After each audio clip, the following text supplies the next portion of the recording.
Flávio Dino desmascara a blindagem do STF e ataca o voto do Gilmar. É o nosso novo camisa 10? É isso mesmo, pessoal, é inacreditável! Flávio Dino atacou Gilmar Mendes. Será que eles brigaram? Será que a liminar do Gilmar que blinda os ministros tá com os dias contados? Será que entrou um raio de luz, de lucidez no STF? O Flávio Dino deu um presente para o Congresso e expôs, destruiu, acabou com Gilmar Mendes com a sua decisão de fechar o Congresso. Congresso prepara a ofensiva contra a decisão monocrática de Gilmar Mendes sobre impeachment de ministros do STF. No Senado, Davi Alcolumbre pretende desengavetar projetos para apurar crimes de responsabilidade. Olá, pessoal, sejam bem-vindos. O meu nome é Bruno. Se você gosta e apoia o nosso conteúdo, então deixa o seu like e inscreva-se no canal.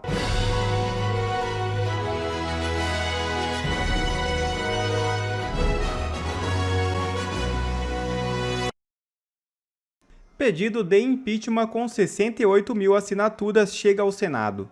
Dossiê Moraes é descrito como o maior pedido de impeachment da história. É isso mesmo. O vereador curitibano Rodrigo Marcial protocolou no Senado nesta quinta-feira o que descreve como o maior pedido de impeachment da história contra o ministro do Supremo Tribunal Federal, Alexandre de Moraes. O documento conta com 68 mil assinaturas e 126 casos de crime de responsabilidade. O parlamentar afirma ter reunido cronologicamente cada abuso no dossiê Moraes e que a ficha corrida da arbitrariedade está documentada e blindada juridicamente. A iniciativa de Marcial esbarra, contudo, na decisão monocrática tomada pelo decano do STF, Gilmar Mendes, de restringir à Procuradoria-Geral da República o poder de apresentar pedidos de impeachment contra magistrados da Suprema Corte.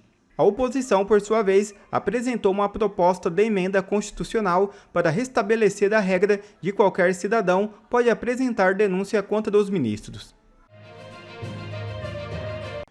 Ministros do STF consideram que Bessias traiu Gilmar. É isso mesmo. Ministros do Supremo Tribunal Federal manifestaram descontentamento com a atuação da Advocacia Geral da União, comandada por Jorge Messias, que pediu reconsideração da decisão de Gilmar Mendes, que protege magistrados do STF de processos de impeachment. Em conversa nesta quinta-feira, os integrantes da corte interpretam a manifestação como tentativa de Messias de conquistar apoio no Senado para possível indicação ao tribunal. Em reuniões reservadas, ministros próximos a Gilmar Mendes consideraram a postura do advogado-geral da União como um ato de deslealdade contra o magistrado que até então era seu principal defensor dentro do Supremo para uma eventual nomeação. Gilmar rejeitou fortemente o pedido da AGU no mesmo dia. Flávio Dino desmascara a blindagem do STF e ataca o voto do Gilmar. É o nosso novo camisa 10? É isso mesmo, pessoal, é inacreditável! Flávio Dino atacou Gilmar Mendes. Será que eles brigaram? Será que a liminar do Gilmar que blinda os ministros tá com os dias contados? Será que entrou um raio de luz, de lucidez no STF? O Flávio Dino deu um presente para o Congresso e expôs, destruiu, acabou com Gilmar Mendes com a sua decisão de fechar o Congresso e tá tudo isso gravado. Foi uma declaração pública do Dino. É inacreditável. Hoje, nesse nosso encontro com Justiça, eu vou primeiro te mostrar como que Dino detonou Gilmar e nos deu um presentão. Segundo, eu vou te mostrar como que Dino desmascarou a decisão do Gilmar, que é para blindar o STF. E terceiro, eu vou te mostrar como foi que Flávio Dino se complicou bastante ao dar essas declarações. E vamos então direto ao primeiro ponto, porque você deve estar aí ansioso para ver o vídeo do Dino atacando Gilmar Mendes. Então, olha aí comigo este vídeo aqui, ó. Hoje, 81 pedidos de impeachment contra o ministro do Supremo. Isso jamais aconteceu antes no Brasil e isso nunca aconteceu em nenhum país do planeta Terra. Então, é preciso analisar para ver se, de fato, são imputações, acusações de crime de responsabilidade. Por que agora? Porque tem 81 pedidos de impeachment, coisa que nunca aconteceu antes. Peraí, Deltan, mas peraí, Deltan, peraí. O que eu vi aqui foi o Dino defendendo o Gilmar e defendendo a decisão do Gilmar. Como assim você disse que o Dino atacou o Gilmar? Porque, gente, o Dino, como zagueiro, é o melhor atacante que nós podemos ter. Ele foi aí o nosso camisa 10, um grande camisa 10, tamanho XL. Presta atenção aqui no que ele falou. Primeiro, ele tentou usar esse número de 81 pedidos de impeachment que existem hoje para mostrar que existe um exagero, mas sem dizer por que esses processos são errados. É claro que nunca teve 81 pedidos de impeachment em um outro lugar do mundo, mas isso mostra a quantidade e o tamanho dos abusos que foram praticados nos últimos anos pelo STF aqui no Brasil. Nunca teve 81 pedidos porque nunca teve tanto abuso, arbitrariedade, crime de responsabilidade. Então, muito obrigado, Flávio Dino. Eu queria te agradecer por chamar a atenção para esse número. Muito obrigado por mostrar isso. E aí, em segundo lugar, o Dino desmontou a defesa que o Gilmar estava fazendo, a narrativa que o Gilmar estava criando. Olha aqui comigo o que o Gilmar disse ontem para ele se defender. Olha aí. Democrática dele de mudar a lei do impeachment. Se trata de proteger as instituições, inclusive o próprio Senado, em relação a eventuais pedidos abusivos. Não se trata de fazer uma proteção do Supremo Tribunal Federal, ou como alguns de vocês têm falado, de uma blindagem. Se trata simplesmente de fazer... Não, que é isso? Blindagem, que é isso? Ou seja, Gilmar está dizendo, olha...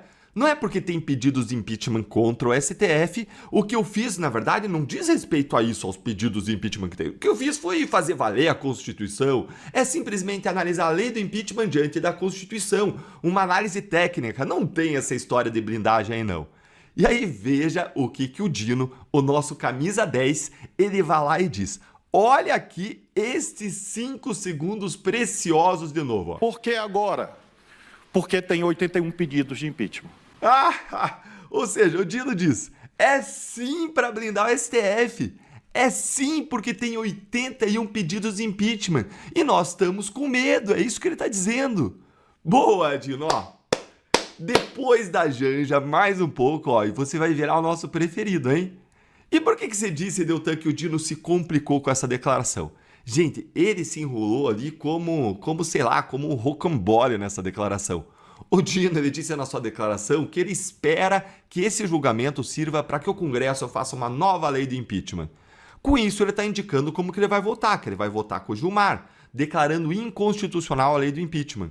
Ou seja, ele adiantou o voto dele na imprensa, o que é proibido pela lei orgânica da magistratura. Mas, ainda que você discorde de mim, ainda que você entenda que ele não adiantou o voto, você vai concordar comigo nisso aqui, ó. Ele manifestou ou não uma opinião sobre um processo pendente em julgamento? É claro que sim! E se você entende que sim, é claro, como eu entendo, vamos ver aqui o que diz a lei da magistratura sobre isso? Olha lá o artigo 36, inciso 3º da lei da magistratura. É vedado ao magistrado manifestar por qualquer meio de comunicação opinião sobre processo pendente de julgamento seu ou de outrem ou juízo depreciativo sobre despachos, votos ou sentenças de órgãos judiciais, ressalvada a crítica nos autos, em obras técnicas ou no exercício do magistério. Não era nos autos, não era numa obra técnica, não era no exercício do magistério. Isso por si só é ou não é suficiente para afastar Dino do julgamento, hein? Cadê a imprensa cobrando, criticando lá? Dino, o que você fez contraria a lei da magistratura. É o mínimo que a imprensa tem que fazer. Congresso prepara a ofensiva contra a decisão monocrática de Gilmar Mendes sobre impeachment de ministros do STF. Na Câmara, os deputados correm atrás de assinaturas para a PEC contra a blindagem aos magistrados. No Senado, Davi Alcolumbre pretende desengavetar projetos para apurar crimes de responsabilidade. Tais ações podem prosperar... vamos lá de novo. Tais ações podem prosperar ou já nascem mortas? É a grande questão do momento. É a nova onda do verão, Serrão, magicamente. quase que como um milagre. Davi Alcolumbre agora quer desengavetar aí alguns processos de crimes de responsabilidades.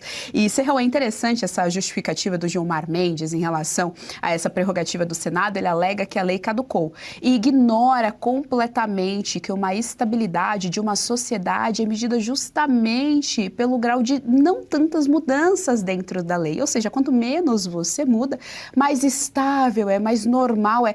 Não à toa, a Constituição americana sempre é mencionada, porque é objetiva, direta e estável. Obedeça-se à lei maior.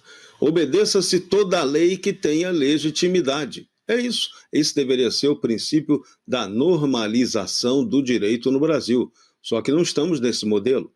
É muito importante a gente ter ouvido um jurista do peso do Ives Gandra dizer que não podemos viver em uma juristocracia, porque, lamentavelmente, já estamos vivendo nela.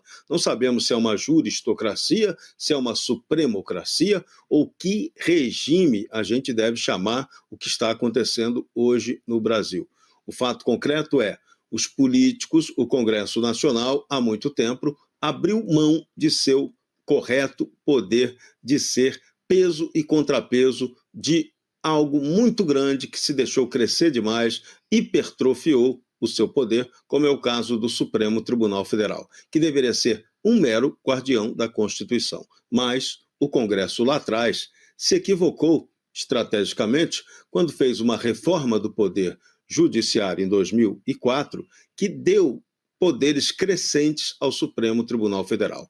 E aí aquele órgão, aquela instituição que é indicada, tem membros indicados politicamente, acharam que eles podiam tomar decisões políticas através de suas decisões judiciais. Acharam também que poderiam legislar a partir das mesmas decisões que tomam judicialmente, na base da canetada. Então, o regime do tapetão não é um regime legítimo, não é um regime para governar uma nação. Não pode. O povo não pode aceitar isso como normal. E o Brasil tem visto isso acontecer há muito tempo. E o processo do 8 de janeiro foi o ápice desse modelo, em que o Supremo Tribunal Federal se transformou em um tribunal de exceção para fazer um julgamento político. Aí desandou tudo. E aí isso causa hoje a perigosa desmoralização do Supremo Tribunal Federal, que não é desejada por ninguém de bem. Só as pessoas do mal, as pessoas que não têm compromisso com a democracia, que torcem para que o Supremo não seja uma instituição respeitada e admirada pelos brasileiros. Então a gente hoje tem que lutar pela recuperação do equilíbrio institucional e, para isso, serão necessárias novas reformas profundas no judiciário e que quem tem de fazê-las é o poder político eleito pelo povo. O judiciário vai reclamar? Lógico que vai, porque ele conquistou um nível de poder que ele agora não aceita retroceder. Mas a soberania do povo, esse sim, povo que é supremo, tem capacidade de cobrar essa mudança e a mudança é inevitável. Ou então o Brasil vai virar aquilo que o Ives falou, uma juristocracia, um regime que não existe, que é inaceitável, que não é sustentável. Refém do sistema, Bolsonaro lança seu candidato e provoca um verdadeiro alvoroço no mercado e no cenário político.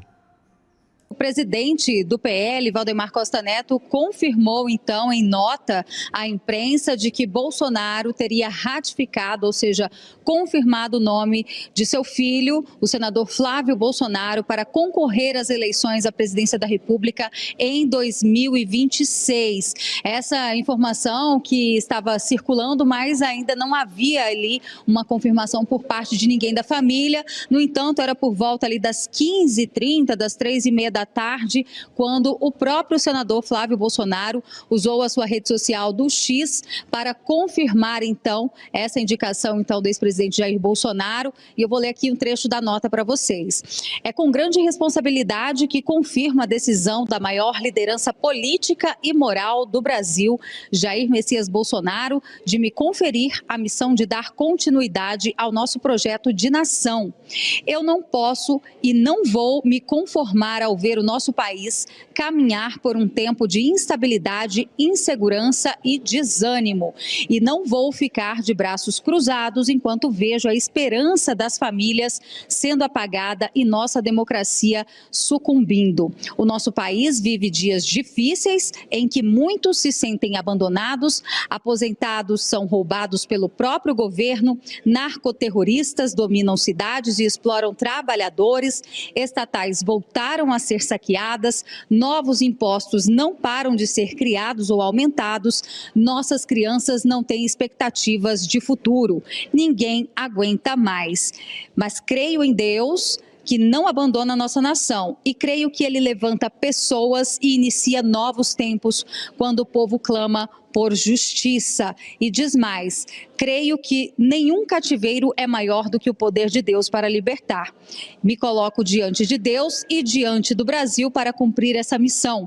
E sei que ele irá à frente abrindo portas, derrubando muralhas e guiando cada passo dessa jornada. Após essa publicação, na sua rede social do X, várias pessoas ali se manifestando, dando apoio, inclusive ao nome indicado. Então, havia ainda uma incerteza de quando o ex-presidente Jair Bolsonaro anunciaria se seria mesmo o nome do senador Flávio Bolsonaro, que até então foi ali nomeado uma espécie de porta-voz desde que Jair Bolsonaro cumpre a pena em fator do 8 de janeiro na Superintendência da Polícia Federal. Cogitavam inclusive o nome do governador de São Paulo, Tarcísio de Freitas.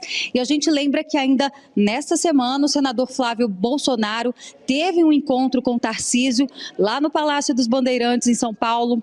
E certamente isso foi assunto desse encontro entre os dois.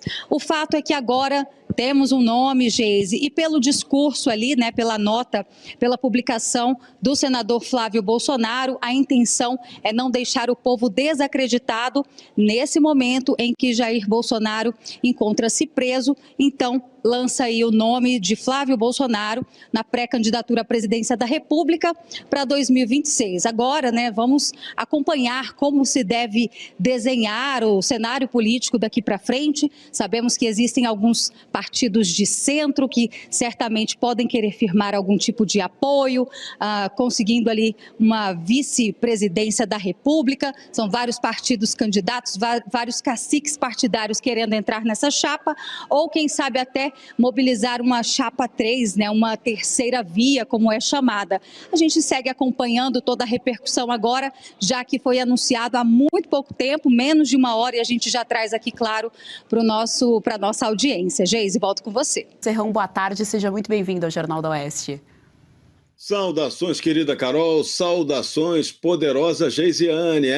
Agora o Bolsonaro tem um candidato e o sistema de novo vai ter que engolir outro Bolsonaro. Essa foi a notícia ruim para os sistemas, é problema do sistema. A gente vai analisar tudo nesse Jornal da Oeste, segunda edição.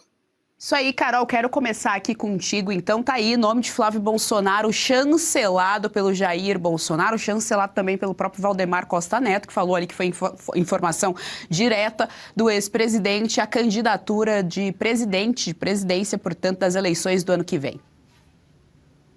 Pois é, Geise, pegou todos nós de surpresa, Flávio, que vinha insistindo ali que ele não seria candidato, que seria candidato à reeleição ao Senado do Rio, estava ali junto com o governador Cláudio Castro, para ter então a segunda vaga e a gente ter dois senadores de direita, realmente de direita, não como em outros estados, que a gente está vendo candidaturas de pseudo-direita, pseudo-apoiadores do presidente Bolsonaro, mas a gente tem sempre que respeitar a decisão do Jair Bolsonaro, do pai, para decidir colocar um nome dele na urna. Flávio é um excelente nome, um excelente senador, tenho certeza que vai representar muito bem as ideias do pai e que espero que ele consiga realmente juntar, Acho que a direita está precisando muito de um nome de consenso que consiga juntar todas as forças numa candidatura para realmente derrotar o PT nas urnas no ano que vem. Deixa eu ouvir então aqui a respeito dessa indicação do ex-presidente Jair Bolsonaro, Flávio Bolsonaro sendo chancelado então a candidatura de presidência. Jair Bolsonaro tomou uma decisão aparentemente antecipada, mas não precipitada. Uma decisão previsível. Bolsonaro vai disputar o Palácio do Planalto ano que vem. Era tudo isso que o sistema não gostaria de ouvir. Não vai o Jair? Vai o Flávio. Poderia ter ido o Eduardo, ou poderia ter sido a Michele, mas Jair Bolsonaro preferiu tomar a decisão de antecipar o nome do filho Flávio para evitar a carnificina de disputas na direita que já estava começando a ficar de um jeito que daqui a pouco poderia sair do controle, com brigas que gerariam a fragmentação da candidatura apoiada por Bolsonaro e que não levariam a nada de benéfico no projeto maior de derrotar Luiz Inácio Lula da Silva em 2026. Então, Bolsonaro tomou a decisão que tinha que tomar, tomou no tempo que achou mais preciso tomar, e tomara que agora Bolsonaro continue com saúde para continuar resistindo e avançando, e que possa ser alguém que, mesmo no cárcere, possa influenciar a próxima eleição 2026. Isso, eu repito, era tudo que o sistema de poder no Brasil não desejava.